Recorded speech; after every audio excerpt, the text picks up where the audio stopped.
पहुंचे हैं शिमला के ऐतिहासिक रिज मैदान पर। हम पूर्ण रूप से आश्वस्त हैं कि सिर्फ सुरेश कश्यप जी नहीं, हम चारों की चारों सीटों पे बहुमत से जीत रहे हैं। भाजपा तो आश्वस्त हो गई है, अब कांग्रेस क्या करेगी? 131 पंचायतें ऐसी है जिनमें उन्होंने कदम भी नहीं रखा है, तो ये 5 सालों का ये रिकॉर्ड है। अब इसके बाद वो खुद ही अंदाजा लगा ले कि हम क्या कर रहे हैं क्या नहीं कर रहे हैं। हमारे सांसद ने काम किया है, हमारे प्रधानमंत्री जी ने इस देश के लिए काम किया है। ऐसी सरकार देश में नहीं चाहिए जो देश के लिए आने वाले समय में खतरा बने। खाने पीने की चीजों पे पहली बार जो अंग्रेजों ने भी कभी जीएसटी नहीं लगाया, वो मोदी जी ने लगाया। बेगानी शादी में अब्दुल्ला दीवाने, तो सीपीआईएम वही दीवाने हैं जो बिन पेंदे के लोटे आजकल उस गठबंधन की तरह लुढ़क चुके हैं। डेली पोस्ट पंजाब हरियाणा देख रहे हैं आप और मैं हूं आपके साथ रेशमा कश्यप। और आज हम पहुंचे हैं शिमला के ऐतिहासिक रिज मैदान पर, जहां पर हम बात करने वाले हैं शिमला संसदीय क्षेत्र की। जी हां, क्योंकि लोकसभा चुनाव चल रहे हैं और सबसे पहले हम जानना चाहेंगे कि यहाँ का, और आपको भी ये बताना चाहेंगे कि यहाँ का जो समीकरण है वो फिलहाल क्या है। भाजपा के जो यहाँ पर प्रवक्ताएं हैं, शीतल व्यास जी हमारे साथ यहाँ पर मौजूद है, इनसे सबसे पहले जानना चाहेंगे। भले ही सुरेश कश्यप जी इससे पहले सांसद यहाँ पर रह चुके हैं, लेकिन आपको चुनौती लग रही है कहीं? क्योंकि कांग्रेस अपनी तरफ से पूरी तरह से तैयारी कर चुकी है और ये कह रही है कि इतना ज्यादा जो प्रायोरिटी उन्होंने शिमला संसदीय क्षेत्र को दी है, मंत्री, सीपीएस, कैबिनेट रैंक, तो उनके लिए यहाँ पर जीतना तो उतनी बड़ी बात है नहीं। जी देखिए, अगर सुरेश कश्यप जी दूसरी बार यहाँ पे सांसद का चुनाव लड़ रहे हैं तो पार्टी ने उन पर विश्वास जताया है, और अगर हम उनकी जीत को लेकर आश्वस्त हैं तो वो इसलिए आश्वस्त है क्योंकि केंद्र सरकार द्वारा जो भी हमारे शिमला संसदीय क्षेत्र में कार्य किए गए सुरेश कश्यप जी के माध्यम से, और जनता ने उन्हें विश्वास दिया है, पहले भी दिया है और अभी भी दिया है।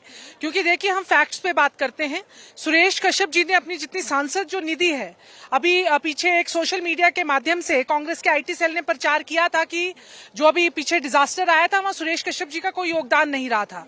तो हमने आरटीआई के माध्यम से ये निकाला कि सुरेश कश्यप जी ने आज तक अपनी सांसद निधि में से कितना पैसा यहाँ शिमला पार्लियामेंट में लगाया है।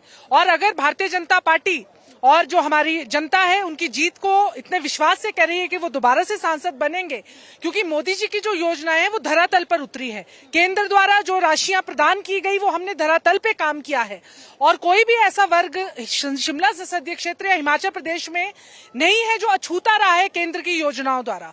तो इसलिए हम पूर्ण रूप से आश्वस्त हैं कि सिर्फ सुरेश कश्यप जी नहीं, हम चारों की चारों सीटों पे बहुमत से जीत रहे हैं। जी, इन्होंने तो पूरी तरह से आश्वासन जता दिया है कि शिमला संसदीय क्षेत्र ही नहीं बल्कि हिमाचल प्रदेश में इसके अलावा जो 3 दूसरी सीट्स है वहां पर भी भाजपा ही जीत दर्ज करवाने वाली है। हमारे साथ यहाँ पर कांग्रेस के प्रवक्ता आए हैं, पूरन चंदी। अब भाजपा तो आश्वस्त हो गई है, अब कांग्रेस क्या करेगी? क्योंकि सांसद तो इससे पहले सुरेश कश्यप जी रहे और उन्होंने अपनी जो सांसद निधि है उसको भी पूरी तरह से इस्तेमाल कर दिया है। यहाँ पर शिमला संसदीय क्षेत्र में बहुत कुछ है इनके पास बोलने के लिए। कांग्रेस का क्या है? आपके जो प्रत्याशी है उन्हें चुनकर क्यों जनता सामने लेकर आई? देखिए, जो हमारे प्रत्याशी है वो एक पढ़े लिखे और नौजवान आदमी है, और जिनकी पृष्ठभूमि रही है सांसद से, जो 6 बार के जो सांसद रहे हैं उनके पिताजी थे, तो अब उनको इसलिए हमने उतारा है कि उनको अनुभव है कि पूरे पिताजी के साथ अपने पूरे क्षेत्रों का दौरा करते थे, इसलिए हमने उनको उतारा है। रही बात सांसद निधि की जो खर्च की गई है, तो वो आरटीआई में हमें भी मिला है। ऐसा नहीं है कि हमने नहीं लिया, तो हमने भी लिया हुआ है, उसमें ऐसा कुछ नहीं है जैसा बताया जा रहा है। बात यह है कि 131 पंचायतें ऐसी है जिनमें उन्होंने कदम भी नहीं रखा है, तो ये 5 सालों का ये रिकॉर्ड है। अब इसके बाद वो खुद ही अंदाजा लगा ले कि हम क्या कर रहे हैं क्या नहीं कर रहे हैं। तो आप कह रहे हैं कि जो केडी सुल्तानपुरी के बेटे हैं विनोद सुल्तानपुरी, उनके पिता का जो अनुभव है उसको देखते हुए जो शिमला संसदीय क्षेत्र की जनता है वो उन्हें यहाँ पर चुनकर जिताएगी। जी जी बिल्कुल, ये सभी लोगों ने जो है विश्वास जताया है कि विनोद सुल्तानपुरी जो है वो सशक्त कैंडिडेट है, इसलिए हमने उनको उतारा है। जी देखिए, भाई साहब ने बता ही दिया कि विनोद सुल्तानपुरी जी को टिकट क्यों दिया गया।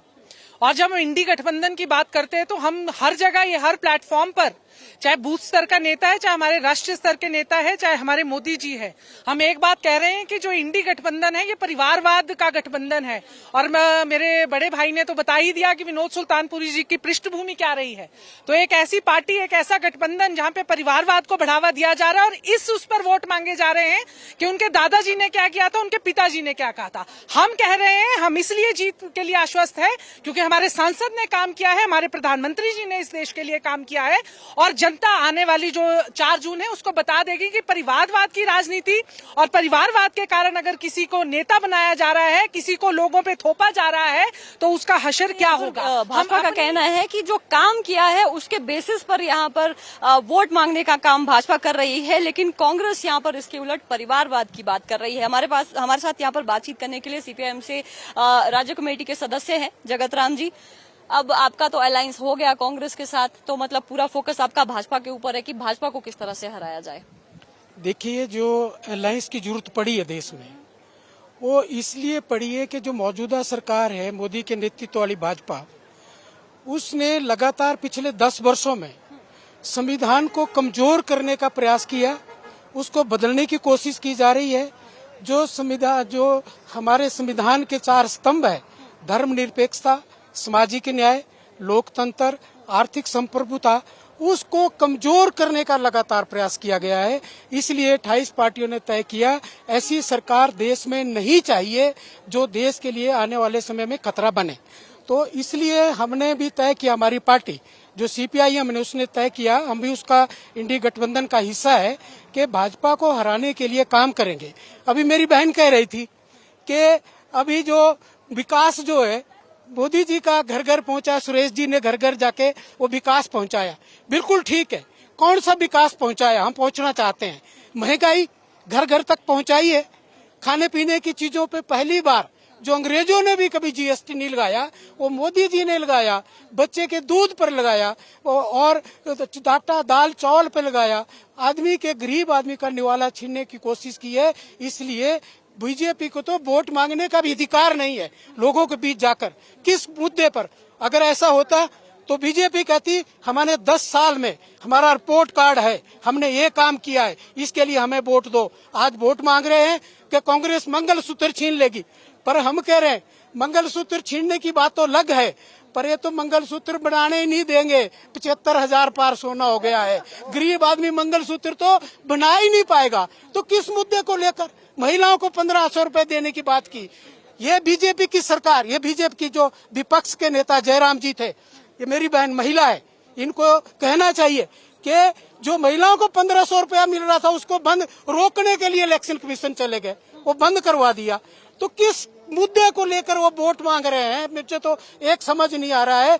क्यों अलायंस करने की आपको आवश्यकता पड़ी, क्या लग रहा है आपको? अब अगर शिमला की, हिमाचल की अगर हम बात करें, कांग्रेस सरकार है, अब जो सीपीआईएम वो जानी जाती है प्रोटेस्ट करने के लिए, यहाँ पर मजदूरों की आवाज उठाने के लिए। अभी तो आप इनको पिछले 15 महीने से आप प्रोटेस्ट कर रहे थे, जो अलग अलग मांगे थी, और अब आप समर्थन कर रहे हैं प्रदेश में। आज इसके बाद भी करेंगे प्रोटेस्ट। जो विरोधाभास नहीं लगता? जनहित के मुद्दे होंगे, वो सरकार जो भी हो उसके लिए प्रोटेस्ट फिर भी करेंगे, करते आए हैं। और जो मैंने पहले भी कहा है कि गठबंधन में हम इसलिए शामिल हुए हैं कि आज देश की संप्रभुता को खतरा है, देश के संविधान को खतरा है ना, इसलिए गठबंधन में हम शामिल हुए हैं इसी मुद्दों को लेकर। जी, आपने कहावत सुनी होगी, बेगानी शादी में अब्दुल्ला दीवाने। तो सीपीआईएम वही दीवाने हैं जो बिन पेंदे के लोटे आजकल उस गठबंधन की तरह लुढ़क चुके हैं। ये वो पार्टी के लोग हैं जो पूरे भारत के मानचित्र से हट चुके हैं। सिर्फ एक इनका प्रदेश है जहाँ पे ये थोड़ा बहुत गिनती में गिने जाते हैं। और भाई साहब ने कही 1500 की बात, तो जो 1500 देने का जो वादा किया था कांग्रेस सरकार ने, उन्होंने कहा था कि जो पहली कैबिनेट होगी उसमें 1500 दिए जाएंगे। पर जो इनका नेतृत्व है, उन्होंने 15 महीने का इंतजार किया कि कब प्रदेश में आचार संहिता लगेगी और जब कोड ऑफ कंडक्ट लागू हो जाएगा तो ये घर घर जाके फार्म भरवाएंगे। तो मैं इन दोनों को कहना चाहूंगी कि अगर आप कोड ऑफ कंडक्ट पढ़ें, मैं एक अधिवक्ता हूं और शायद इनसे ज्यादा कानून को जानती हूं कि कोड ऑफ कंडक्ट का क्या मतलब है। अगर आप कोड ऑफ कंडक्ट के दौरान किसी भी सरकारी योजना को इस तरह से प्रमोट करते हैं, that is against the code of conduct. और जो ये बार बार हमारे नेता प्रतिपक्ष जयराम ठाकुर जी पे इल्जाम लगाते हैं, तो मैं आज इस प्लेटफॉर्म के माध्यम से सभी जनता के बीच में बात रखना चाहूंगी कि जयराम जी ने 1500 रुपए नहीं रोके। उन्होंने अगर इलेक्शन कमीशन में इनकी शिकायत की तो उनका ग्रीवियंस ये था कि आप इलेक्शन, जब हमारा कोड ऑफ कंडक्ट लगा हुआ है, तब ही आप क्यों महिलाओं को जाकर फिर से झूठा उनको एक फुसला रहे हैं, उनसे फार्म भरवा रहे हैं। 15 महीने में क्या आपकी वो कैबिनेट नहीं हुई जिसमें आपने 1500 देने थे?